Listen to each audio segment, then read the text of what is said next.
건강 365 오늘은요, 다양한 양상을 보이는 어깨 질환에 대해서 자세히 알아볼까 합니다.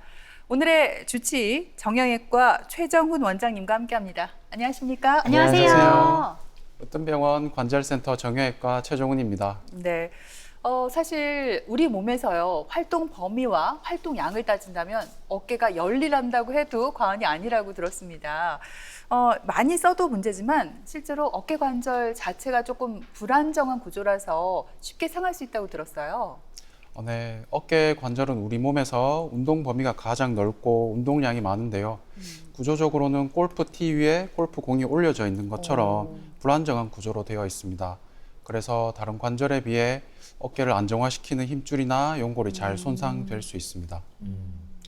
근데 원장님 보통 어깨가 아프면 목이 아프고 또 네. 목이 아프면 어깨가 아픈 경우가 참 많거든요. 맞아요. 그러면 환자 입장에서는 내 통증의 원인이 어깨다, 아니다. 정확하게 어떻게 알 수 있어요? 네, 그래서 목이 원인인 경우에는 목을 돌리거나 움직일 때 어깨나 팔 쪽으로 저린 통증이 좀 잘 발생하고요. 또 어깨가 원인인 경우에는 특징적으로 야간통이라고 하는데 밤이나 새벽에 통증이 심해져서 잠에서 깨신다거나 하는 경우가 많고, 또 팔을 돌릴 때 머리를 감거나 뭐 옷을 입거나 벗을 때 통증이 심해지는 양상을 보이게 됩니다. 그래서 어깨 통증이 흔한 질환으로는 오십견이라고 부르는 유착성 관절낭염, 또 석회성 건염, 충돌 증후군, 회전근개 파열, 그런 질환들이 있습니다. 아무래도 나이가 들면서 몸 이곳저곳이 좀 고장나기 마련인데 우리가 무릎 관절염은 많이 들어봤지만 또 어깨에도 관절염이 올 수가 있다고요? 네, 어깨에도 관절염이 올 수 있는데 보통 중장년층의 어깨 질환이라고 하면 흔하게들 오십견을 많이 떠올리시는데요. 네. 네, 앞서 말씀드렸듯이 어깨가 가동성이 넓고 또 활동량이 많기 때문에 또 어깨에도 퇴행성 관절염이 생길 수가 있습니다. 또 어깨 힘줄이 파열되었는데 모르고 방치했을 때도 어깨 관절염이 올 수가 있고요. 이런 어깨 관절염이 생기면 관절막이 두꺼워지고 또 탄력도 줄어들어서 가동 범위가 줄어들게 됩니다.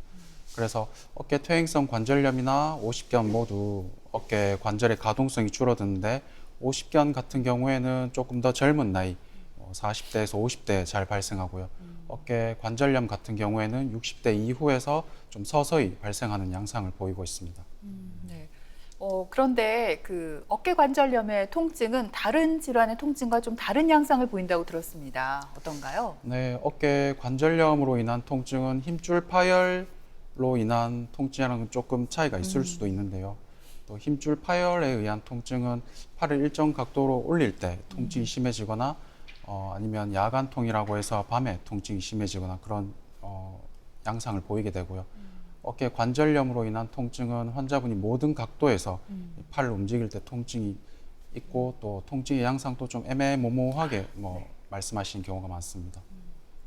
어깨가 자주 결리고 이렇게 아프다 보면은 환자의 진짜 삶의 질이 낮아질 수밖에 없거든요. 그렇죠. 근데 보통 생각해 보면 무릎 관절염 있을 때는 원장님 저희가 뭐 주사도 맞고 약물 치료도 받다가 안 되면은 인공 관절 수술을 받잖아요. 어깨 관절염 있을 때도 정 치료가 안 되면 인공 관절 수술을 받지 않을까요? 네, 우선은 저희가 어깨 관절염 있는 환자분들이 오시면 우선은 주사 치료라든지 약물 치료, 또 물리 치료 이런 보존적 치료를 시행하고요. 또 그런 보존적 치료에도 증세 호전이 없다. 그러면은 어깨 인공 관절 수술을 고려해 볼 수는 있습니다. 다만 이제 환자의 관절염 진행 상태나 환자의 나이, 또 직업, 또 수술 후에 환자분이 얼마나 어깨를 사용하시고자 하는지 그런 것들을 종합적으로 판단해서 수술 전에 환자분들이랑 충분히 상의한 다음에 수술을 결정하게 되고요. 또 수술을 하시게 되면 인공관절 수술은 환자분이 원래 가지고 있는 연골을 제거하고 환자분의 몸 크기에 딱 맞는 인공관절을 대체하게 됩니다. 그리고 나서 수술 후에 일상적인 회복을 하시려면은 적어도 한 3개월 이후는 걸리고요. 그동안에 충분하게 재활 치료도 필요하게 됩니다. 저는 이 얘기를 듣고 깜짝 놀랐습니다. 우리 어깨가요, 하루 평균 300회 이상 회전을 한대요. 그렇게 와, 많이 회전을 해요? 그렇게 많이 회전을 하니까 이게 어깨가 아플 수밖에 없다 이런 생각이 드는데, 원장님, 팔을 우리가 반복적으로 많이 쓰다 보면 생기는 그런 어깨 질환이 있을까요? 네, 어깨에 걸리는 느낌과 통증이 있으면 주로 이제 충돌 증후군을 의심할 수가 있는데요. 어깨 상완골에 이제 회전근개가 붙는 부위가 어깨뼈의 견봉이라고 해서 지붕뼈 역할을 하는 뼈가 있습니다. 네. 여기에 반복적으로 충돌을 하게 되면 이 통증이나 염증이 발생할 수가 있고요. 또 충돌 증후군이 잘 발생하는 어깨뼈 모양이거나 또 충돌 증후군이 잘 일으킬 수 있을 만한 뭐 일이나 직업 등을 가지고 있으신 분들한테서도 잘 발생할 수가 있습니다. 네. 예를 들면 팔을 위로 들면 이 회전근개와 어깨뼈 사이의 공간이 좁아지는데요. 네. 그렇게 되면은 직업상 팔을 많이 들어야 하는 분들, 뭐 도배나 인테리어 일이나 전기 설비 일 하시는 분들이나 아니면 뭐 운동이라고 치면 수영이나 배드민턴 이런 운동을 자주 하시는 분들한테서 충돌 증후군이 잘 발생할 수가 있습니다. 또 요즘은 라운드 숄더라고 해서 이렇게 어깨뼈가 앞으로 굽는 분들이 있는데 이런 분들한테서도 충돌 증후군이 잘 발생할 수가 있습니다. 그렇군요. 사실 그 어깨나 허리가 아플 때는요, 조금 누워서 쉬면은 어느 정도 좋아진다고 느끼는데, 근데 어깨가 아플 때는 글쎄요, 이게 누워 있으면 더 통증이 심해진다고 들었습니다. 왜 그런 건가요? 우선은 밤에 통증을 일으키는 이제 호르몬들이 더 많이 좀 분비가 되는 경향이 있고요. 또 누워 있을 때 이제 회전근개를 구성하는 힘줄이 어깨뼈에 조금 더 잘 눌리게 되어 있습니다. 앉아 있거나 저희가 이제 서 있을 때는 중력 때문에 이렇게 축 처져서 공간이 확보가 돼서 좀 덜 아프실 수가 있는데 눕거나 뭐 누우실 때는 이 중력이 없어지니까 공간이 좁아지면서 자극이 돼서 통증이 조금 더 발생한다고 뭐 알려져 있습니다.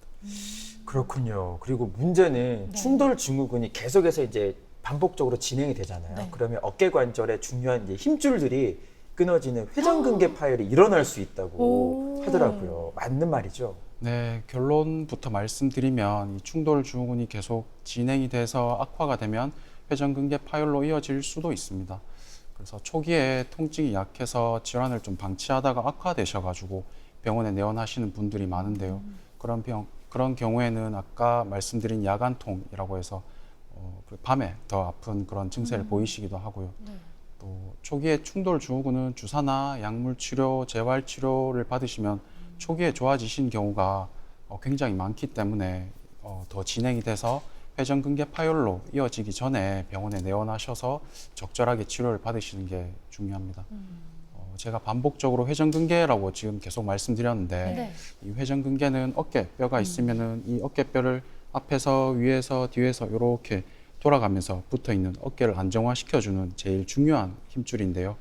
이 힘줄들이 반복적으로 움직이거나 충격을 받아서 미세한 손상이 축적돼서 결국에는 파열로 이어질 수가 있습니다. 네. 야, 근데 어깨에 힘줄이 끊어진다는 상상만 해도요. 아우, 아프죠. 너무 아플 것 같고 아예 팔 자체를 들어 올리기가 힘들 것 같습니다. 그럼 회전근개가 파열이 되면 어떤 증상들이 주로 나타날까요? 우선은 야간통이라고 해서요. 밤이나 새벽에 누웠을 때 통증이 더 심해지시고요. 뭐 밤에 자꾸 깬다든지 돌아눕기 힘들다든지 아파서 뭐 반대쪽 팔로 조심해서 옮겨야 된다든지 뭐 이렇게 말씀하시는 분들이 많고요. 통증의 위치도 주로 환자분들이 어깨라고 하면 여기를 잡고 이제 말씀을 하시는데 회전근개 파열이나 그런 어깨 통증이 있을 때는 목보다는 상완이라고 하는데 팔뚝 이런 부위가 통증이 발생하고요. 또 일상생활 중에서는 뭐 머리 빗기나 여자분들 같은 경우에는 속옷 입을 때 또 뭐 티셔츠를 벗거나 입을 때 통증이 심하다고 하시고 또 운전하시는 경우에는 안전벨트 매기가 힘들다 또 뒷좌석에 뭐 물건 잡기가 힘들다 그렇게 말씀들을 많이 하십니다. 또 심한 분들 같은 경우에는 팔을 들어 올리다가 통증 때문에 이렇게 힘이 빠져서 주저앉게도 되고요. 또 힘줄이 2개 이상 파열된 경우에는 아예 힘이 잘 안 들어가서 팔을 들지를 못하겠다 이렇게 해서 내원하시는 분들도 많습니다. 그래서 어깨 힘줄이 파열이 되면 일정 시기가 지나면 염증이 오히려 조금 가라앉으면은 오히려 통증이 조금 좋아지시기도 하는데요. 그런데 이 상태에서 뭐 모르고 계속 방치해서 어깨를 계속 사용하시게 되면 파열이 점점 더 커져서 뭐 이런 증세들이 뭐 한 달 정도 계속 지속되고 통증이 있다면 너무 심해지시기 전에 병원에 한번 오셔서 진료를 받는 것이 중요하겠습니다. 네. 통증이 심해지기 전에 병원을 찾아야 한다 이렇게 말씀해 주셨어요. 충돌 증후군과 마찬가지로 그런 회전근개 파열도 어깨를 많이 쓰는 분들에게 자주 생길까요? 어떻습니까? 네. 40세 이상이 되면 회전근개 근육이나 힘줄의 퇴행성 변화들이 조금씩 생기기 시작하는데요. 그런 변화들이 우리 몸에서는 이제 혈액순환이 떨어지고 또 미세한 그런 손상들이 재생할 수 있는 능력이 떨어지게 되거든요. 그러면 이런 재생이 되지 않아서 결국에는 회전근개가 파열이 될 수가 있고요. 또 아까 말씀드린 이제 뭐 라운드 숄더라든지 좋지 않은 자세를 계속 취하시거나 뭐 직업상 팔을 머리 위로 자꾸 반복적으로 많이 올리시게 되면 이 회전근개 힘줄이 어깨뼈랑 계속 충돌하게 되면서 파열로 이어질 수가 있습니다. 이런 어깨 관절이랑 뭐 회전근개 힘줄이 염증이 제대로 치료받지 못하고 계속 방치되면 염증이 악화되고 또 만성적으로 근육도 약해져서 결국에는 파열로 이어지고요. 통증이 호전되지 않고 아까도 말씀드렸지만 계속 뭐 한 달 이상 지속된다. 그러면 한 번쯤은 진료를 받으시는 게 중요하겠습니다. 빨리 치료를 받는 게 진짜 관건일 것 같다는 네. 생각이 드네요. 그 환자 입장에서 회전근개 파열이 되었는지 안 되었는지 이제 진단을 받아야 되잖아요. 검사를 받으려면 뭐 엑스레이를 찍어보면 될까요? 어떻습니까? 우선은 환자분이 처음에 내원하시면 뭐 증세가 어떠신지 또 지금까지 어떤 치료를 받아보셨는지 확인을 하고요. 엑스레이로는 뼈의 전반적인 모양이나 뭐 석회 같은 건 없는지 확인을 하고 또 초음파나 MRI를 통해서 회전근개 파열이 실제로 있는지 또 있다면은 뭐 어느 정도 크기로 어느 부위에 정확하게 있는지 그런 검사들을 통해서 확인을 하게 됩니다. 사실 젊은 사람들은요, 특히 저만 해도 이 어깨가 저도 살짝 통증이 있거든요. 근데 뭐 이 정도는 뭐 거뜬하지 하면서 넘기기 마련이고 중장년층 분들은 아유 뭐 나이 먹으니까 아플 수밖에 없지 이러면서 또 쉽게 생각을 하는 것 같습니다. 그런데 이 회전근개 파열의 치료 시기를 놓치면 오히려 문제가 더 커질 수 있을 것 같아요. 네, 맞습니다. 회전근개 파열은 부분 파열과 완전 파열로 나뉘는데요. 이런 부분 파열 경우에는 초기에 발견을 하게 되면 뭐 주사나 약물 치료 또 회전근개를 선택적으로 강화시켜 줄 수 있는 재활 치료를 받으시면 좋아지신 경우가 거의 대부분이라고 말씀드릴 수 있을 정도로 좋아지시고요. 네. 근데 부분 파열이 완전 파열로 넘어가면 자연 회복은 되지 않습니다. 그래서 가능하면 조기에 발견해서 이 치료를 받으시는 것이 중요합니다. 네. 말씀하신 대로 파열의 정도가 심해지거나 치료를 해도 어떤 효과가 없을 때는 봉합을 하는 수술이 필요할 것 같습니다. 실제 환자 케이스를 가져오셨다고 들었는데 어떤 환자고 어떤 경우인가요? 네, 이 환자분은 왼쪽 어깨 통증으로 내원한 65세 남자 환자분이십니다. 네. 1년 전부터 팔을 움직일 때 어깨 통증이 있으셨고 주로 밤에 누우면 통증이 심했던 분입니다. 이분은 주사나 약물 치료에도 잘 낫지도 않고 또 신체 진찰상에서도 회전근개 파열이 의심돼서 저희 병원에서 MRI를 검사를 했었고요. MRI 사진을 보시면은 하얗게 비어 있는 부분이 있는데 네. 그 부분이 이제 힘줄이 파열돼서 끊어진 부위입니다. 그래서 환자분이랑 이제 회전근개 파열로 진단하고 또 상의 드려서 수술을 하기로 결정했었습니다. 네. 회전근개 파열은 일반적으로 관절 내시경을 통해서 수술을 진행하게 되는데요. 관절 내시경에서 회전근개가 원래는 힘줄에 완전하게 부착되어 있어야 되는데 이 환자분 같은 경우에는 파열돼서 떨어져 있었습니다. 그래서 봉합용 실을 먼저 삽입하고 또 파열된 힘줄에 한 땀 한 땀 끼워 놓은 다음에 또 묶어서 떨어진 힘줄을 뼈에 붙이면 수술이 끝나게 됩니다. 또 수술 방법 같은 경우에는 환자분의 상태에 따라서 차이가 있을 수 있는데 이분 같은 경우에는 교량형 봉합술이라고 해서 저희가 뭐 이중으로 단단하게 봉합하는 방법이 있습니다. 그런 방법들을 통해서 수술을 마쳤던 케이스입니다. 그렇군요. 앞에서 원장님께서 회전근개 파열 때는 진짜 신속한 치료가 필요하다고 하신 말씀이 딱 와닿는 게 지금 제가 미리 자료를 받으니까 이번에 소개해 주실 환자 사례가 네. 치료 시기가 늦어서 봉합이 안 되는 경우라고요? 어머나. 네, 맞습니다. 이분 같은 경우에는 뭐 수년 동안 어깨 통증이 있으셨고 뭐 한두 달 전부터는 팔이 아예 잘 올라가지 않는다고 해서 네. 내원한 70대 환자분이셨습니다. 힘줄 파열이 있었는데 본인도 이제 잘 모르고 넘어가셨고요. 치료 시기를 놓쳐서 힘줄이 완전히 말라붙어 버리신 상태였습니다. MRI 사진에서 보시면 까맣게 보이는 게 힘줄인데 네. 화살표에 보시면은 완전히 힘줄이 말라붙어 버려서 거의 점처럼 보이는 상태셨고요. 그래서 이런 상태에서는 환자분 본인의 힘줄을 살려서 봉합하는 게 불가능한 상태였습니다. 그래서 이분 같은 경우에는 어깨 인공관절 수술을 받으셨습니다. 원래는 팔에 힘이 떨어져서 어깨 위로 이제 올라가지 않는데 수술 후에는 머리 감기나 세수 같은 일상생활이 가능하신 정도로는 회복이 되셨습니다. 네. 그래서 힘줄 파열이 되면 저절로 원상 복구는 되지 않고 병은 조금씩 더 진행하게 된다는 점을 생각하고 또 환자의 나이나 직업, 건강 상태 등을 종합적으로 고려해서 지금 환자분의 상태에 맞는 적절한 치료를 받으시는 걸 권유를 드리고 있습니다. 지금 인공관절 수술을 받은 사례를 얘기를 해주셨는데 아마 이걸 제일 많이 궁금해하시지 않을까 싶습니다. 과연 수술하면 어깨 관절을 얼마나 좀 자유롭게 사용할 수 있을까? 그리고 인공관절의 수명은 어느 정도일까? 저도 궁금하거든요. 네, 환자분들도 실제로 많이 물어보시는데요. 또 인공관절 수술 받고 이제 안 들리던 팔이 올라가고 머리 감기나 세수 같은 일상생활 정도는 편하게 하실 수 있고요. 다만 인공관절이기 때문에 무거운 물건을 들거나 노동을 하시거나 이런 거는 사실은 조금 피하시라고 조심하시라고 말씀을 드리고 있습니다. 또 인공관절 수명을 말씀드릴 때는 보통 10년 생존율이라고 말씀드리는데요. 10년 후에 이 환자분의 어깨 상태가 어떤지 평가를 하는데 보통 90% 정도라고 알려져 있습니다. 이 말은 10년 후에 한 19분 정도는 큰 문제 없이 어깨를 잘 사용한다는 뜻이고요. 또 이 수치는 무릎 인공관절 수술과도 비슷한 수치라고 알려져 있습니다. 네, 그렇군요. 보통 어깨가 아파도 이걸 병원에 꼭 가야 하나, 조금 참으면 괜찮지 않을까 이렇게 헷갈리거든요. 회전근개 파열인지 아닌지 병원 가기 전에 자가 진단할 수 있는 방법이 없을까요? 네.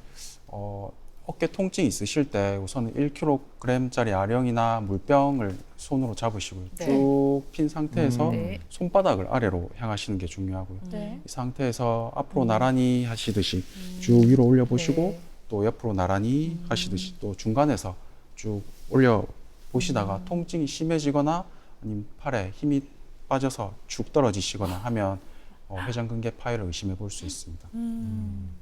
원장님께서 또 설명을 하시니까 저희 카메라 감독님도 갑자기 카메라를 놓고 다 같이 이게 똑같이 지금 따라하고 있거든요.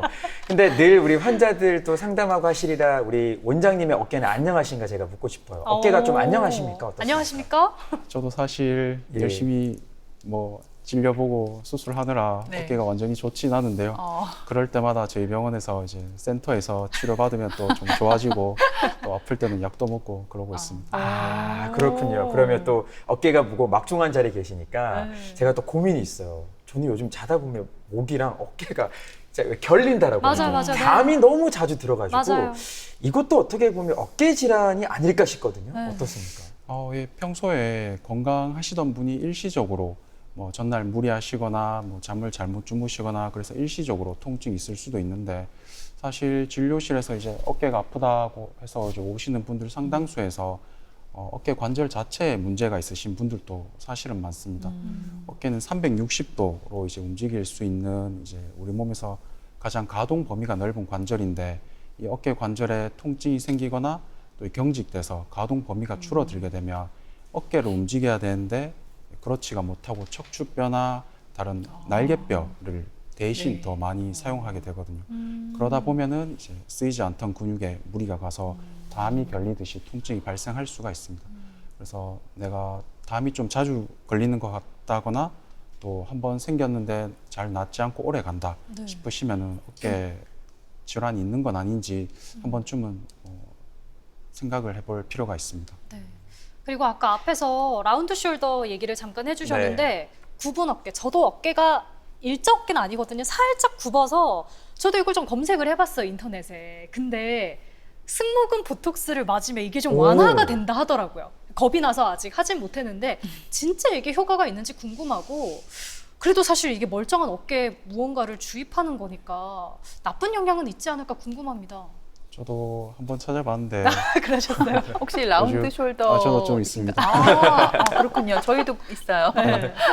그 뭐 요즘 뭐 웨딩 패키지 뭐 이런 걸로도 많더라고요. 그렇죠. 네, 보톡스 주사라는 게 사실은 그 근육을 마비시켜서 근육이 줄어들도록 하는 네. 효과가 있는데요. 아까 계속 말씀드렸지만 어깨 관절은 이제 가동 범위가 넓고 이 가동 범위를 넓게 유지하기 위해서는 어깨 관절 또 날개뼈, 척추 주변의 여러 가지 근육들이 함께 움직이게 되는데 네. 주사를 통해서 선택적으로 한 가지 근육만 이제 줄어들도록 하면 오히려 밸런스가 깨지시면서 팔이 잘 올라가지 않는다거나 어머. 오히려 또 자세가 또 삐뚤어지거나 어색해지거나 그럴 수가 있습니다. 그래서 우선은 뭐 스트레칭이나 뭐 반듯한 자세 교정이나 뭐 약한 부위를 선택적으로 강화시켜주는 그런 재활 치료를 통해서 뭐 교정을 하시는 걸 추천드리고 있습니다. 네, 정말 말씀 듣다 보니까 어깨가 우리 몸에서 얼마나 큰 역할을 하고 얼마나 중요한 일을 하는지 새삼 느끼게 된 시간이었던 것 같습니다. 평소에 우리가 어깨 건강을 지키는 생활 습관 또 예방법이 있다면 말씀해 주시죠. 네, 요즘 건강에 대한 관심이 높아지시면서 최근에 무리하게 운동하시다가 어깨에 다쳐서 오시는 분들도 많고요. 그래서 날씨가 덥지만 요즘 본 운동 전후에 뭐 충분하게 스트레칭이라든지 마사지를 하시고 또 너무 무겁지 않게 운동하시는 게 중요하고요. 또 내가 움직일 수 있는 가동 범위 내에서 무리하지 않고 운동하시는 걸 추천드립니다. 또 일하실 때는 손을 머리 위로 들거나 멀리 뻗쳐서 이렇게 하신 동작들이 사실 어깨 관절에는 부담이 갈 수 있기 때문에 뭐 일하시다가도 중간중간 팔을 좀 내려서 좀 쉬어주시고 또 어깨가 굳지 않도록 자꾸 스트레칭 틈틈이 해주시는 게 중요할 것으로 생각됩니다. 네, 이렇게 평소에 열일하는 어깨 건강에 대한 관심도 우리가 꾸준히 가져야겠다는 생각이 듭니다. 지금까지 도움 말씀에 정경외과 최정훈 원장님께서 수고해 주셨습니다. 오늘 말씀 고맙습니다. 고맙습니다.